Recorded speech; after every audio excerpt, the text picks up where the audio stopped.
Gold, trusted gold buyers. మీరు తాకట్టు పెట్టిన బంగారాన్ని విడిపించి ఈ రోజు ఉన్న మార్కెట్ ధరకు కొనబడను.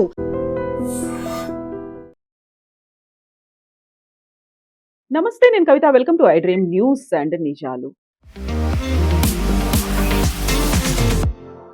2-3 రోజుల్లో ఏదో మంచి జరిగే పరిస్థితులు కనిపిస్తున్నాయి అనేటువంటి ఒక ఆశావహ దృక్పథాన్ని డొనాల్డ్ ట్రంప్ వ్యక్తం చేశారు. బట్ అది కూడా అంతకుముందు జరిగినటువంటి ఒక ఇన్సిడెంట్‌కి కొద్ది గంటల వ్యవధిలోనే.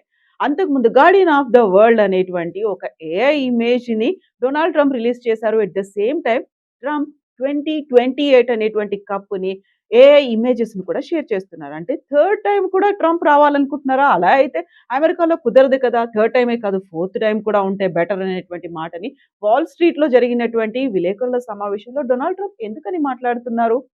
ఇరాన్ యుద్ధం ముగిసిపోయిన తర్వాత మళ్ళీ తాను రావాలనేటువంటి ఆశ, కోరికను ఒక పాజిటివ్‌గా వ్యక్తం చేస్తూనే జస్ట్ కిడ్డింగ్ అనేటువంటి మాటను కూడా అంటున్నారు డొనాల్డ్ ట్రంప్. ఈ మాటల వెనకాల ఉన్నటువంటి మర్మం ఏంటి? మనతో పాటుగా ఉన్నారు సీనియర్ జర్నలిస్ట్ సురేష్ కొచ్చపల్లి గారు. సార్ నమస్తే. సో డొనాల్డ్ ట్రంప్ ఏం చేసినా చాలా పాజిటివ్‌గా చేస్తారు. చాలా జోవియల్‌గా ఉంటుంది. కిడ్డింగ్ అంటారు. ఓవరాల్‌గా ఆయన ట్రంప్ 2028 అంటే దాని వెనకాల ఉన్నటువంటి అర్థం ఏంటి సార్ అసలు? ఆయనకి ఎప్పటి నుంచో ఉంది థర్డ్ టర్మ్ కూడా కావాలి నాకు అని చెప్పేసి. కానీ యుఎస్ కాన్స్టిట్యూషన్లో రెండేసారి ఒక ప్రెసిడెంట్ని విక్టోరియస్ ప్రెసిడెంట్ అంటే గెలిచిన ఆయనకి ప్రెసిడెంట్ కావచ్చు అనమాట. మీరు పోటీ 3-4 సార్లు చేయొచ్చు, కానీ గెలిచిన తర్వాత ప్రెసిడెంట్ 2 టర్మ్సే ఉంటుంది వాళ్ళకి. అది మార్చలేము. కానీ ప్రెసిడెంట్ ట్రంప్కి ఎప్పటి నుంచో ఉంది. ఎందుకంటే ఆయనకేమనిపిస్తుంది అంటే దీనికన్నా ముందు బైడెన్ గెలిచిన ఎలక్షన్ యాక్చువల్లీ ఆయన గెలిచారు, బైడెన్ ఓడిపోయారని చెప్పి ఇప్పుడు కూడా ఆయన చెప్తూ ఉంటారు. దాని వ్యతిరేకంగా ఇప్పుడు కూడా కేసులు నడుస్తున్నాయి కోర్ట్స్లో. కానీ ట్రంప్ గెలవలేదు, 2 కేసులు ఓడిపోయారు ఆయన. కానీ ఇప్పుడు కూడా I was cheated of the election అంటారు ఆయన. సో ఆయన I don't think it's serious enough. ఆయనకు తెలుసు ఇది చాలా మటుకు. కానీ ఇప్పుడు జరుగుతున్న దాంట్లో ఆయనకి ఏం అనిపిస్తుంది అంటే నెక్స్ట్ రాబోయే president candidate it can be either JD Vance or Marco Rubio. వీళ్ళిద్దరిలో favourite for US president is Marco Rubio. ఆయనకి జేడీ వ్యాన్స్ అని ఎక్కువ పడదు. మీరు చూసుంటారు ఈ లాస్ట్ ఒక 2-3 నెలల్లో మేజర్ ప్రెస్ కాన్ఫరెన్సెస్లో అంతా వీళ్ళు సపరేట్గా చేశారు. జేడీ వ్యాన్స్ కొంచెం యాంటీ వార్ స్టాండ్స్ తీసుకుంటారు, ట్రంప్ అయితే కంప్లీట్గా ప్రో వార్ స్టాండ్స్ తీసుకుంటారు. ఇప్పుడు జరుగుతున్నది ఏంటంటే యుఎస్ పాస్ చేశారు వీళ్ళ స్ట్రైక్స్ ఇరాన్ మీద. నెగోసియేషన్ నడుస్తుంది అంటున్నారు. ఇరాన్ అంటున్నారు మేము ఓన్లీ మెసేజెస్ పంపిస్తున్నాం. ఎందుకంటే ఒకవైపు బాబల్ మందేబ్లో సౌదీ అరేబియా యెమెన్ కొట్టుకుంటున్నారు. And Saudi Arabia is attacking Yemen. అంటే యెమెన్ అంటే హూతీస్, మొత్తం యెమెన్ కాదు. అక్కడ వాళ్ళకి ప్రాబ్లం వాళ్ళు సార్ట్అవుట్ చేసుకుంటారని ప్రెసిడెంట్ ట్రంప్ చాలా క్లియర్గా తెలిసిపోయింది. ఇంకొక వైపు మేజర్ ఒక ఈవెంట్ జరగబోతుంది ఈ వారంలో. బెంజమిన్ నెటన్యాహు యూఎస్లో ఉంటారు. సో ఆయన అక్కడ వచ్చే ముందు చాలా ఛానల్స్కి ఇంటర్వ్యూస్ ఇచ్చారు. And is very clear about Lebanon that I will not vacate Lebanon. Okay, Lebanese forces కావాలంటే వచ్చి మా దగ్గర నిలబడవచ్చు, మా ఏరియాలో ఉండొచ్చు, కానీ మేము లెబనాన్ వెకేట్ చేయమని చెప్పి. ప్రెసిడెంట్ నెటన్యాహు అక్కడ రావడం అనేది యూఎస్లో ఈ జంక్షన్లో చాలా ఇంపార్టెంట్. నిన్ననే జార్డన్ మీద చేసిన ఒక మిసైల్ అటాక్ని అడ్డుకున్నారు ఇజ్రాయెల్. యాక్చువల్లీ ఇజ్రాయెల్ వైపు కాదు, కానీ జార్డన్ ఇజ్రాయెల్ బార్డర్ దగ్గర 2 మిసైల్స్ ఇరాన్ వైపు నుంచి వచ్చాయి అని వాళ్ళు చెప్తున్నారు. కానీ అది ఇంకా ఇన్వెస్టిగేషన్లో ఉంది. అది ఇరాన్ ఫైర్ చేశారా లేకుంటే ఇస్ వైపు నుంచి Iran proxies like Hezbollah fire చేశారని చెప్పి ఇప్పుడు అందరూ అడుగుతున్నారంటే ప్రెసిడెంట్ ట్రంప్ ఇది ఎందుకు ఆపారు? అదొక పెద్ద ప్రశ్నగా మారిపోయింది. అమెరికన్ సోర్సెస్ ఏమంటున్నారంటే కొంతమంది ఛానల్స్లో దట్ అమెరికా దగ్గర ఆయుధాలు అయిపోయినాయి, they have stock pile of arms is over. వాళ్ళు కొత్త ఆర్మ్స్ కోసం వెయిట్ చేస్తున్నారు, కొత్త రీప్లేస్మెంట్ ఆఫ్ ఎయిర్క్రాఫ్ట్ కోసం వెయిట్ చేస్తున్నారు. కొత్త F-16 యుఎస్ యూరోప్లో పడింది, కొన్ని సౌదీ అరేబియాలో కొన్ని పడింది. ఇదన్నీ వాళ్ళు తీసుకొచ్చి ఒకటే చోట్ల పెట్టుకుని 2 చోట్ల పెట్టుకుని అక్కడి నుంచి వాళ్ళు అటాక్ చేయడానికి ట్రై చేస్తున్నారు. దీని నడుమ ఇట్లా కవిత గారు మీరు చూసుంటారు, మొన్న ఇంకొక చాలా క్యూరియస్ ఇన్సిడెంట్ జరిగింది. యుక్రెయిన్ ఒక షిప్ మీద దాడి చేశారు Iran. Okay, and Iran ship మీద యుక్రెయిన్ దాడి చేశారు. 2 వైపు నుంచి జరిగిందని చెప్తున్నారు. ఎవరు ఫస్ట్ స్టార్ట్ చేశారో తెలియదు. ఇరాన్ వార్నింగ్ ఇచ్చారు ఇప్పుడు యుక్రెయిన్కి, మీరు దీన్ని తప్పుకోకపోతే మీ మీద దాడి చేస్తాం. దానికి కారణాలు ఉన్నాయి. ఇరాన్ యూజ్ చేస్తున్న షహీద్ డ్రోన్స్ మాస్ ప్రొడ్యూస్ చేసి యుద్ధం మొదలయ్యే ముందు, అంటే లాస్ట్ జూలై తర్వాత టిల్ ఫిబ్రవరి 28 రష్యాకి చాలా హ్యూజ్ క్వాంటిటీస్లో పంపించారు ఇరాన్ షహీద్ డ్రోన్స్. ఆ షహీద్ డ్రోన్స్ని యుక్రెయిన్ వ్యతిరేకంగా రష్యా వాడుకుంటున్నారు. దానికి చాలా మటుకు డ్యామేజ్ జరిగింది. సో ఇప్పుడు ఇరాన్ కోపం ఏంటంటే, ఒకటి, మీరు మా ఆయుధాలని పంపించడానికి అనుమతించట్లేదు ఒకటి. రెండోది, మీరు ఆయుధాలు యూజ్ చేసి రష్యా మీద దాడి చేస్తున్నారు, రష్యా మమ్మల్ని సహాయం చేస్తున్నారు అని చెప్పేసి. So Iran and Russia become unlikely ally, unlikely కాదు లైక్లీ అలై.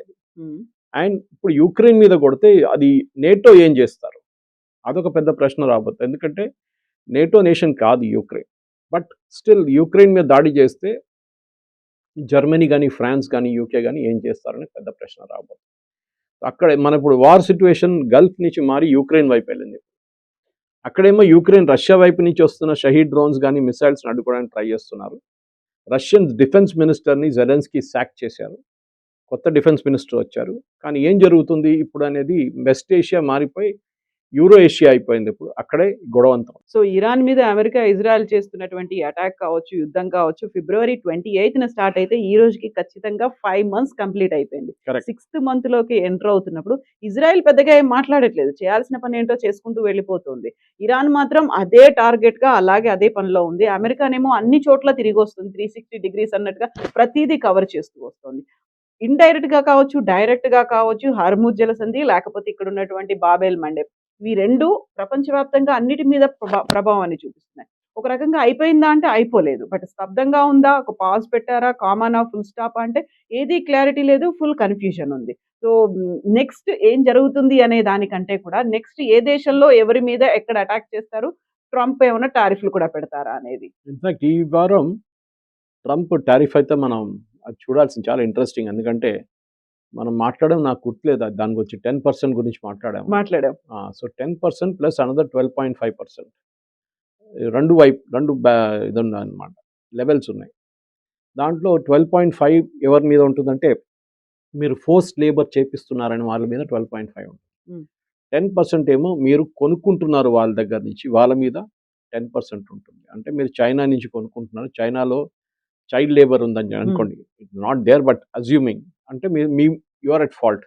మీరు యుఎస్ నుంచి కొనండి, యూరోప్ నుంచి కొనండి, అక్కడ వాళ్ళ దగ్గర ఏం లేదు, సో వాళ్ళు అన్ని హ్యూమన్ రైట్స్ పాటిస్తారని చెప్పి అదొక నడుస్తుంది. అండ్ మంది 10 కాకుండా 4%కి ఏమైనా తగ్గించారా, ఆ న్యూస్ కూడా వచ్చింది. లేదు, 4 ఇప్పుడు కాదు, అది ఇప్పుడు ఏమైందంటే ప్రెసిడెంట్ ట్రంప్కి దీనికి కూడా ఒక లీగల్ ఛాలెంజ్ రాబోతుంది. ప్రెసిడెంట్ ట్రంప్ చాలా ఇది ఇస్తుందంటే section 301 of the trade act. 301 కింద వచ్చిన ఒక ఇన్వెస్టిగేషన్ చేయాల్సి వస్తుంది. వీళ్ళు ఇన్వెస్టిగేషన్ కరెక్ట్గా చేయలేదు. ఫర్ ఎగ్జాంపుల్ టర్కీ మీద అండ్ మలేషియా మీద వీరు కొంచెం 12.5 పెట్టారు. మలేషియా అంటున్నారు మా దగ్గర అట్లా ఏం చైల్డ్ లేబర్ లేదు, ఫోర్స్ లేబర్ లేదు, ఏం లేదు, మీరు ఎందుకు పెట్టారు మా మీద. వాళ్ళు ఏం చేస్తారంటే యుఎస్ కోర్ట్స్ ఛాలెంజ్ చేస్తారు, నాట్ మలేషియా డైరెక్ట్లీ. ఇంపోర్ట్ ఎవరు చేస్తారు వాళ్ళు ఛాలెంజ్ చేయబోతున్నారు. ప్రెసిడెంట్ ట్రంప్ ప్రాబ్లం ఏంటంటే ఈ 10% టారిఫ్ 12% టారిఫ్ కదా, ఆయనకి ఆయిల్ ప్రైసెస్ చాలా పెద్ద ప్రాబ్లం. ఇప్పుడు నిన్నటి నుంచి ఇవాళకి ఆయిల్ ప్రైస్ ఆల్మోస్ట్ $6 తగ్గింది after this pause in bombing. కానీ అది ఎన్ని రోజులు ఉంటుందో మనం చెప్పలేం. ఇన్ఫ్యాక్ట్ అలాంగ్ విత్ మన నెటన్యాహు గారు వస్తున్న పాటు Zelensky is also there this week in White House. And Zelensky ఏమంటున్నారంటే రష్యా ఇరాన్కి ఇంటెలిజెన్స్ ఇస్తున్నారు, యుఎస్ బేసెస్ ఎక్కడుందని చెప్పి, దాంతోపాటు దానికే కరెక్ట్గా ఇరాన్ టార్గెట్ చేయగలుగుతున్నారు అని చెప్పేసి. కానీ దాన్ని ట్రంప్ అంగీకరించట్లేదు. ఆలోచించ జెలెన్స్కీ చెప్తున్నాడు నా దగ్గర ఇన్ఫర్మేషన్ ఉంది, Russia is providing intelligence and that is how exactly వాళ్ళు మీ జార్డన్లో ఉన్న బేస్ మీద కొట్టారు, లేకుంటే ఇరాన్కి అంత కేపబిలిటీ లేదు. సౌదీ అరేబియాలో ఇప్పుడు యమన్ చేస్తున్న హుతీలు చేస్తున్న అటాక్ కూడా రష్యా ఇస్తున్న ఇంటెలిజెన్స్తో చేస్తున్నారని జెలెన్స్కీ ఆరోపిస్తున్నారు. జెలెన్స్కీకి ప్రాబ్లం ఏంటంటే ఇప్పుడు ఈ ఇరాన్తో యుద్ధం పెట్టుకుంటే ఆయనకి రెండు వైపుల నుంచి ప్రాబ్లం ఉండబోతుంది. ఒకవైపు నుంచి ఇరాన్ మిసైల్ కొట్టడం మొదలు పెడితే రష్యా వైపు కాన్సన్ట్రేట్ చేయలేకపోతారు ఆయన. అటు నుంచి రష్యా కొడితే ఇద్దరు కోఆర్డినేట్ చేసి కొడితే జెలెన్స్కీ పని అయిపోతుంది. అండ్ స్పెషలీ ఆయన ఈ డిఫెన్స్ మినిస్టర్ని తీసేసిన తర్వాత అక్కడ చాలా పెద్ద ప్రొటెస్ట్ నడుస్తుంది, ఆయన రీఇన్స్టేట్ చేయాలని చెప్పి. ఆయన ఈ was a very popular guy, defence minister వాళ్ళు. ఇప్పుడు అట్లాంటి సిచ్యువేషన్లో ఉన్నప్పుడు ఆయనకి యూరోప్ నుంచి సహాయం కూడా తగ్గింది కొంచెం మటుకు. అమెరికా ఏమో పేట్రియట్ మిసైల్స్ ఇవ్వట్లేదు, మీరు కావాలంటే తయారు చేసుకోండి, మాకే పేట్రియట్ మిసైల్స్ లేదు, మీకేమి ఇస్తామేమని చెప్పి ట్రంప్ చెప్తున్నారంట. సో అన్ని వైపుల నుంచి it's a mess right now. And president Trump దీని నడుమిట్లో కూర్చున్నారు. ఇప్పుడు మన వైట్ హౌస్ కరెస్పాండెన్స్ డిన్నర్లు కూడా అడ్రస్ చేస్తూ ఆయన చాలా మటుకు అక్కడ ఉన్న పబ్లికేషన్స్ వాళ్ళ మీద దాడి చేశారు, వాళ్ళ మీద లేనిపోయిన ఆరోపణలు అన్నీ చేశారు. న్యూయార్క్ టైమ్స్ కానీ, CNN కానీ వీళ్ళ మీద. మీకు గుర్తుంటుంది, ఇదే వైట్ హౌస్ కరెస్పాండెన్స్ డిన్నర్ ఒక 2 నెలల ముందు జరగాలండి, 3 నెలల అటాక్ ముందు. అయింది అక్కడ ఒక ఫైరింగ్ జరిగింది ఆ రోజు, and then it was called off. Yeah. President Trump position ఇప్పుడు ఏమైందంటే ఇట్ ఇస్ చాలా మటుకు మిడ్ టర్మ్ పోల్స్ చాలా దగ్గర వచ్చేసింది. ఇప్పుడు మనం చూస్తే గ్రేటెస్ట్ పోల్స్ చూస్తే కూడా రిపబ్లికన్స్ ఆర్ టోటలీ డౌన్. అది ఎప్పుడు అంతే. ఈ మీరు ఫ్రమ్ ప్రెసిడెంట్ రీగన్ టైం నుంచి తీసుకోండి, ప్రతి మిడ్ టర్మ్ పోల్స్లో ఏ పార్టీ రూలింగ్లో ఉన్నారో వాళ్ళు ఓడిపోతారు. ఇది ఇప్పుడు ఒక్కసారి ఎంతో జరిగింది. ఒకసారి I think it was somewhere in Biden's term అనుకుంటాను, అది ఒక మార్పు వచ్చింది అట్లా. కానీ otherwise it's totally against the government. ఈ మిడ్ టర్మ్ పోల్స్ ఓడిపోతే ప్రెసిడెంట్ ట్రంప్ నెక్స్ట్ 2 టర్మ్స్ ఏం చేయలేరు, అంటే నెక్స్ట్ 2 సంవత్సరాలు అయినా ఏం చేయలేరు. He will become a lame duck president. ఇప్పుడు ఇరాన్ మీద కూడా మీరు చూస్తున్నారు, ఆయుధాల కోసం పీట్ హెస్గెత్ వాళ్ళ పార్లమెంటరీ కమిటీ ముందు వెళ్ళారు, అంటే వాళ్ళ సెనెట్ హియరింగ్ కమిటీ ముందు వెళ్ళి నాకు $95 బిలియన్ కావాలన్నారు. సో వాళ్ళు అడిగారు అన్నమాట, ఈ ఖర్చు ఎంత అయింది, మీకు ఎంత అయింది ఖర్చు చెప్పండి అంటే 92 బిలియన్ డాలర్స్ అయిందన్నారు. కానీ actually it is getting close to 1 trillion అంటున్నారు. ఈ నెక్స్ట్ బడ్జెట్ $1.5 ట్రిలియన్ ఉండబోతుంది. అప్పుడు అమెరికన్ కాంగ్రెస్ మెన్ కానీ అమెరికన్ సెనేటర్స్ అడుగుతున్నారంటే, మన దగ్గర హెల్త్ కేర్కి వాడుకోవచ్చు కదా ఈ డబ్బులు, తిండి లేని మనుషులకి తిండి పెట్టచ్చు కదా, మన ఇక్కడ ఇంత డబ్బులు ఎందుకు ఖర్చు పెట్టడం అని. ఇప్పుడు ఇదేమైందంటే నేటో మీద ఎందుకు ట్రంప్ కోపపడుతున్నారంటే, నేటో ఇది సహాయం చేయట్లేదు దీని గురించి. NATO is not helping out. And NATO సహాయం చేస్తే ట్రంప్కి at least half the war cost వాళ్ళ వైపు వెళ్ళిపోతుంది. సో 95 బిలియన్ ఉంటే హాఫ్ 44-45 బిలియన్ వాళ్ళు చూసుకుంటారు, యూరోప్ చూసుకుంటారు. యూరోప్ కూడా డివైడ్ చేసుకుంటే ఫ్రాన్స్, జర్మనీ, యూకే అందరు డివైడ్ గ్రీస్ అందరు డివైడ్ చేసుకుంటే it will be about $5 billion అందరు. It's not a big amount, వాళ్ళకి అంత పెద్ద అమౌంట్ కాదు, కానీ వాళ్ళు చేయట్లేదు. బాబుల్ మండప్ సౌదీ అరేబియా చూసుకుంటారు, కానీ వాళ్ళ అవుట్పుట్ అక్కడి నుంచి only about 5 to 6 million barrels per day, అంత పెద్దది కాదు. వెరస్ ఫ్రమ్ స్ట్రేట్ ఆఫ్ హార్మోస్ నుంచి 20 నుంచి 25 మిలియన్ బ్యారెల్స్ పర్ డే అక్కడి నుంచి బయటికి రావాల్సింది, అది ఇప్పుడు రావట్లేదు. కానీ చూడండి, స్ట్రేంజ్లీ ఇనఫ్ ఫస్ట్ టైం 120 బ్యారెల్స్కి వెళ్ళిపోయింది, 120 పర్ బ్యారెల్. ఈసారి జరగట్లేదు అట్లా. ఎందుకు అనేది ఒక క్వశ్చన్ వస్తుంది అన్నమాట. ఎందుకంటే అన్ని దేశాలు వాళ్ళ అరేంజ్మెంట్స్ మిగతా దేశాలతో చేసుకున్నారు. That is one lesson they have learn from the last strait of Hormuz బ్లాకేజ్లో. ఇరాన్ వైపు నుంచి, యుఎస్ వైపు నుంచి ఉన్న బ్లాకేజ్. ఇప్పుడు ఇండియా చూసుకోండి, మనం అర్జెంటీనా తీసుకుంటున్నాం, we're taking it from US తీసుకుంటున్నాం, Venezuela we're buying, of course Russia we're buying. అట్లాంటి దేశాలు అందరి దగ్గర నుంచి మనం, even Oman is a big, we're big buyer. మన అన్ని దేశాల నుంచి కొనుక్కుంటున్నాం. సో మన we're spread a risk thin అంటాం. సరే, అర్జెంటీనా కానీ వెనజువేలా కానీ యుఎస్కి మనకు డిస్టెన్స్ ఎక్కువ ఉంటుంది, it be almost 3 times the distance Gulf నుంచి వచ్చేపాటు. వెరస్ ఒమాన్ నుంచి మనకు 2, 3, 4 రోజు అది గుజరాత్ లేకుంటే ముంబై చేరుకుంటుంది షిప్ అది. So we have to look at options now. $86 per బ్యారెల్లో అంత పెద్ద ప్రాబ్లం ఉండదు, కానీ దానికన్నా పైకి వెళ్ళకూడదు. ఇట్ షుడ్ స్టే అరౌండ్ 86, 80కి వెళ్తే ఇంకా బాగుంటుంది అని ఇప్పుడున్న ఆయిల్ ఇండస్ట్రీ వాళ్ళు చెప్తున్నారు అన్నమాట. స్ట్రేంజ్లీ ఇనఫ్ మనం అందరు అంటారు ఇండియాలో క్రూడ్ ఆయిల్ లేదు అంటుంటాం, కానీ లోకంలో number 1 exporter of finished petroleum product is India. Okay, మనం రిలయన్స్ కానీ వేదాంత కానీ వీళ్ళది నయారా వాళ్ళ ప్రాజెక్ట్ కానీ మిగతా even public sector undertakings and especially Reliance చాలా పెద్ద కెపాసిటీ ఉంది వాళ్ళ దగ్గర జామ్నగర్లో. వాళ్ళు క్రూడ్ ఆయిల్ తెచ్చుకొని ప్రాసెస్ చేసి అమ్ముతున్నారు లోకానికి, పెట్రోల్ కానీ డీజిల్ కానీ అమ్ముతున్నారు అనమాట. సో ఎందుకంటే రిఫైనింగ్ కెపాసిటీస్ పోయింది. మొన్న రష్యాకి మనం డీజిల్ ఇచ్చాం. ఆలోచించండి, రష్యా క్రూడ్ ఆయిల్ సప్లైలో ఆల్మోస్ట్ నంబర్ 3, నంబర్ 4 అని చెప్పొచ్చు.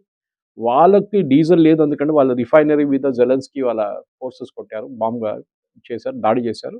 That is under repair now. So మనం సప్లై చేస్తున్నాం అనమాట. ఇంగ్లీష్లో అంటారు టేకింగ్ ద కోల్ బ్యాక్ అంటారు, కోల్ మైన్కి తీసుకెళ్తున్నారు కోల్ అని చెప్పి, అట్లా ఉంటుంది.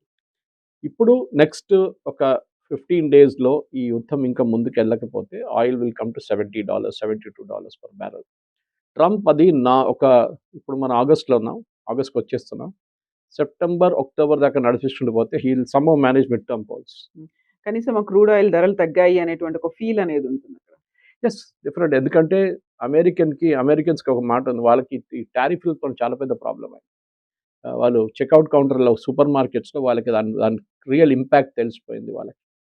ట్రంప్ ఎప్పుడు చెప్తుంటాడు tariff is a very good thing for America. America కాదు, అమెరికన్ కంపెనీస్.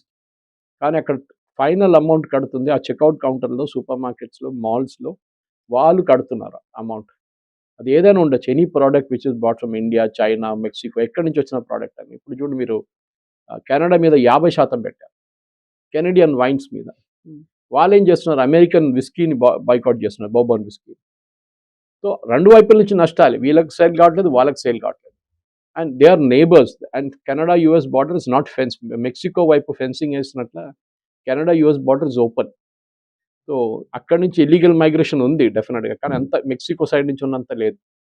ఇంత క్లోజ్ రిలేషన్షిప్ ఉన్నప్పుడు కూడా. అండ్ కెనడియన్ క్రూడ్ యూజ్ చేస్తున్నది యూఎస్లో ఉన్న నార్త్ అమెరికన్ రిఫైనరీస్లో కెనడియన్ క్రూడ్ యూజ్ చేస్తారు. దాని విస్కాసిటీ కొంచెం డిఫరెంట్ ఉంటుంది, మన వెనజువేలా లాగా this is also slightly different అన్న. సో ఈ అమెరికన్ రిఫైనరీస్కి కెనడా నుంచి దానికోసం చూడండి, ఇంత టారిఫ్ పెట్టాక కూడా ఆయిల్ మీద టారిఫ్ పెట్టలేదు, క్రూడ్ ఆయిల్ మీద. క్రూడ్ ఆయిల్ స్టిల్ జీరో, ఎందుకంటే అమెరికన్ రిఫైనరీస్కి క్రూడ్ ఆయిల్ కావాలని.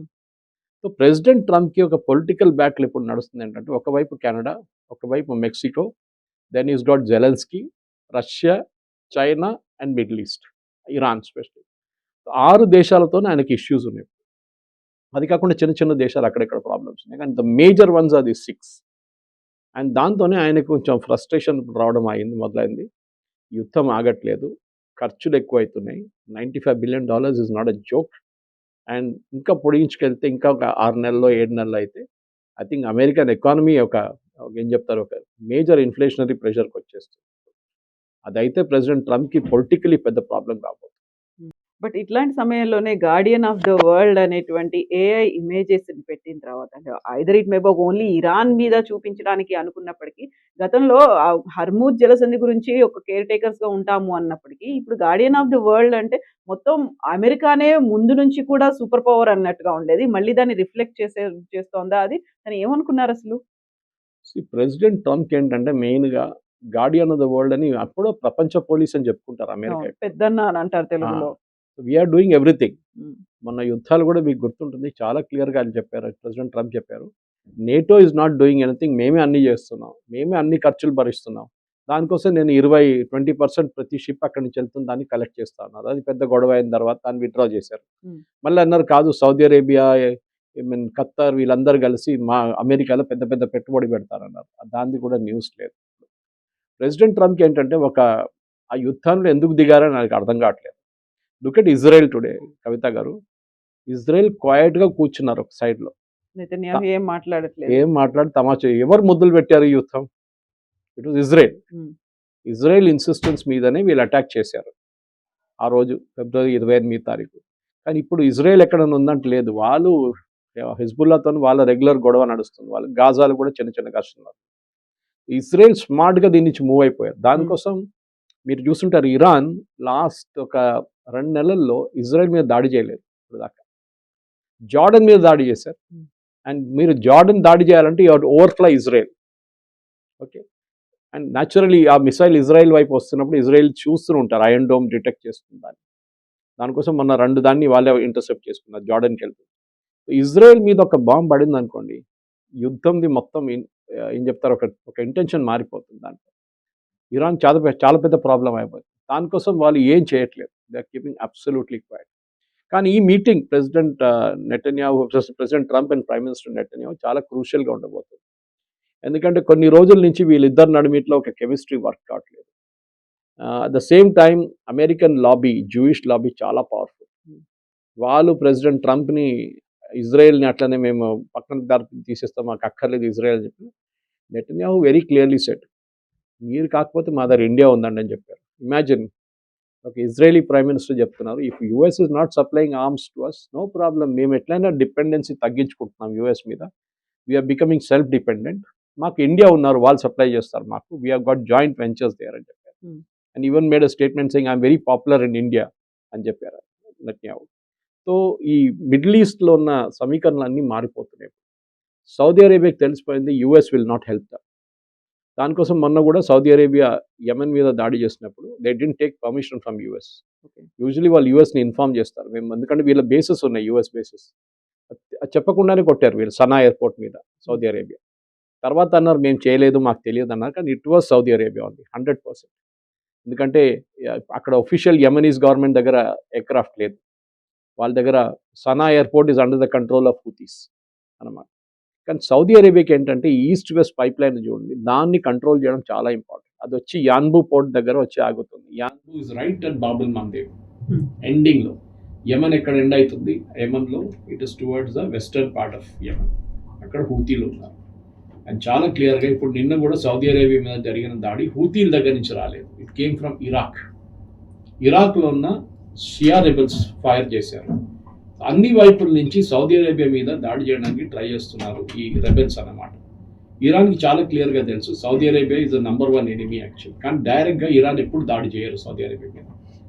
దీనికన్నా ముందు కొన్ని కష్టం జరిగింది, కానీ they are very very clear. హూతీలు చేసుకోవచ్చు, but we will never allow Saudi Arabia directly ఇరాన్తో ఎప్పుడు గొడవ పెట్టుకోరు.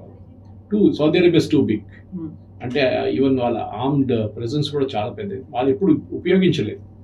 వాళ్ళు పాకిస్తాన్ తెచ్చి అక్కడ పెట్టుకున్నారు. మీకు తెలుసు, మనం Pakistan is a sitting right there. కానీ వాళ్ళ ఎయిర్ క్రాఫ్ట్ కానీ వాళ్ళ బాంబులు కానీ ఇప్పుడు దాకా వాడుకోలేదు. ఇంకొక వైపు ప్రాబ్లం ఎక్కడ వస్తుందంటే, మనం ఖత్తర్, బహ్రెయిన్ అండ్ కువైత్ వీళ్ళ మీద ఇవాళ కూడా దాడి జరిగింది. ఓకే, యుద్ధం ఆగింది కానీ ఇరాన్ దాడి చేస్తున్నారు కంటిన్యూస్లీ. అండ్ సౌదీ అరేబియాలో ఉన్న ప్లాంట్స్ మీద నిన్న జరిగిన దాడిలో ఒక రిఫైనరీ మీద, వాళ్ళ మేజర్ రిఫైనరీ మీద కొట్టారు అన్నమాట, అరామ్కో. దాని మీద కొంచెం చాలా వరకు డ్యామేజ్ జరిగింది. But that came from Iraq. అక్కడ ఐసిస్ ఫోర్సెస్ ఉన్నాయి అండ్ ఇరాన్ సపోర్టెడ్ కర్దిస్తాన్ ఫోర్సెస్ అక్కడ ఉన్నాయన్నమాట. ఇరాన్ వ్యతిరేకంగా ఉన్న ఫోర్సెస్ కూడా అదే ఏరియాలో ఉన్నారు. ఇప్పుడు సౌదీ అరేబియా ప్రాబ్లం ఏంటంటే, యుద్ధంలో వాళ్ళు ఎక్కడ లేరు దీనికన్నా ముందు. వాళ్ళ మీద అప్పుడప్పుడు దాడి చేస్తుంది. కానీ now Houthis are become very active. అంటే ఇరాన్ ఏం చూస్తున్నారంటే, వాళ్ళ మీద బాబెల్ మండేబ్ మీద ప్రెషర్ పెడితే ఇక్కడ America strait of Hormuz pressure తగ్గిస్తారు. అది వాళ్ళ క్యాల్కులేషన్. ఓకే, కానీ ఆ క్యాల్కులేషన్ ఎన్ని రోజులు ఉంటుందో చూడాలి. ఇప్పటికైతే president Trump definitely he said that we're now going to keep it quiet for some time అన్నారు. అది కాకుండా ఒమాన్ వైపు నుంచి ఒక రీజనల్ డిప్లొమాటిక్ పుష్ ఒకటి జరుగుతుంది. నాకు ఇప్పుడే నాకు మెసేజ్ వచ్చింది. అది Omani foreign minister Badr al సబ్ది వాళ్ళ కౌంటర్ పార్ట్స్ అని మాట్లాడారు. Iran, Saudi Arabia, Qatar, Kuwait and Egypt deescalate చేయడానికి మళ్ళీ ఒమాన్ దిగి వచ్చారు వాళ్ళు. దీనికన్నా మీకు గుర్తుంటుంది కవిత గారు, ఒరిజినల్ నెగోషియేటర్స్ వేర్ ఒమానీస్. లాస్ట్ ఫిబ్రవరిలో కూడా వాళ్ళు దాడి జరిగే ముందు ఒమాన్ నెగోషియేట్ చేసినప్పుడు అప్పుడు ఇరాన్ మీద B-2 బాంబర్స్తో దాడి చేశారు అమెరికా అండ్ ఇజ్రాయెల్ వాళ్ళ ఎయిర్క్రాఫ్ట్తో. ఈసారి కూడా మనం ఫిబ్రవరి 28 అంటే ఫిబ్రవరి 11th 12th వీళ్ళు జినీవాలో ఆల్మోస్ట్ సంతకం పెట్టడానికి వచ్చేసారు, ఆ స్టేట్కి వచ్చేసారు. వారం తర్వాత మళ్ళీ ఖమేనీని చంపేశారు వీళ్ళు. సో వీళ్ళకి డౌట్ ఏంటంటే, ఒమానీస్కి మేము వస్తాం, మేము రెడీ ఉన్నాం, ఎందుకంటే పాకిస్తాన్ ఫెయిల్ అయింది and to certain extent Qatar కూడా ఫెయిల్ అయింది. ఒమానీ మాట్లాడుతున్నారు అప్పుడు. కానీ Iran we're not engage in any talks with US అంటున్నారు, విచ్ ఇస్ కరెక్ట్. టెక్నికలీ చూస్తే ఇట్ ఇస్ కరెక్ట్. వాళ్ళ టాక్స్ లేదు యూఎస్, కానీ వాళ్ళు they are still talking to Omanis. వాళ్ళు మాట్లాడుతున్నారు. Ismail Baghaei Iran foreign minister కూడా చెప్పారు that US has said positive strike చేశారు, కానీ ఇరాన్ చూస్తాం, కొన్ని రోజులు మేము చూస్తాం ఇది రియల్గా యుఎస్ చేస్తున్నారా, చేస్తే మేము దాన్ని అంగీకరిస్తాం. కానీ ఇఫ్ యుఎస్ డజంట్ గ్యారంటీ అని మళ్ళీ వాళ్ళు బాంబింగ్ పెడితే we will go for it. Trump ఇంకో స్టేట్మెంట్ ఇచ్చారు నిన్న మన ప్రెసిడెంట్ వైట్ హౌస్ కరెస్పాండెన్స్ డేలో. దాని తర్వాత కూడా అని చెప్పారు, నేను ఎక్కువ రోజులు వెయిట్ చేయను. దాని కారణాలు అప్పుడు దాకా ఆయుధాలు వచ్చేస్తాయి. నేను ఎక్కువ రోజులు వెయిట్ చేసి ఇమ్మీడియట్గా రాకపోతే I will start my bombing campaign again bigger than before అని చెప్పేసి. కానీ ఒకటి మాట మనం గుర్తుపెట్టుకోవాలి కవిత గారు, మీరు ఈ లాస్ట్ 15 రోజుల్లో అమెరికా చేసిన బాంబింగ్ అనలైజ్ చేస్తే పవర్ ప్లాంట్స్ మీద కొట్టారు, బ్రిడ్జెస్ మీద కొట్టారు, వాటర్ డీసాలినేషన్ ప్లాంట్ మీద కొట్టారు, న్యూక్లియర్ సైట్ దగ్గర కొట్టారు. ఇదంతా చేసిన తర్వాత కూడా ఇరాన్లో ఒక షార్టేజ్ ప్రాబ్లం రావట్లేదు.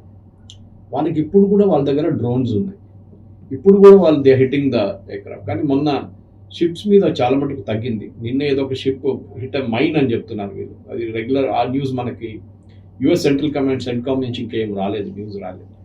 కానీ ఇరాన్ చాలా కేర్ఫుల్గా డీల్ చేస్తున్నారు ఇప్పుడు, ఎందుకంటే వాళ్ళ దగ్గర కూడా వాళ్ళ స్టాక్ పైల్ తగ్గిపోయింది, మిసైల్ స్టాక్ పైల్ తగ్గిపోయింది, డ్రోన్స్ ఉన్నాయి వాళ్ళ దగ్గర. కానీ మీరు జార్డన్ లేకుంటే ఫార్ అవే కంట్రీస్ కొట్టారంటే మీకు డ్రోన్స్ పనిచేయవు, you not hit, minimum with missiles కొట్టాల్సి వస్తుంది. ఆ మిసైల్ వీళ్ళ దగ్గర తగ్గింది ఎందుకంటే చైనా నుంచి వీళ్ళకి సప్లై లేదు. చైనానే మిసైల్స్ కావాల్సిన మెటల్ పార్ట్స్ అంతా చైనా నుంచి వస్తుంది. వీళ్ళు ఓన్లీ దాంట్లో ఎలక్ట్రానిక్స్ పెడతారు, దాని తర్వాత పేలోడ్ పెట్టేసి దే మ్యానుఫ్యాక్చర్ డ్రోన్స్ అన్నమాట.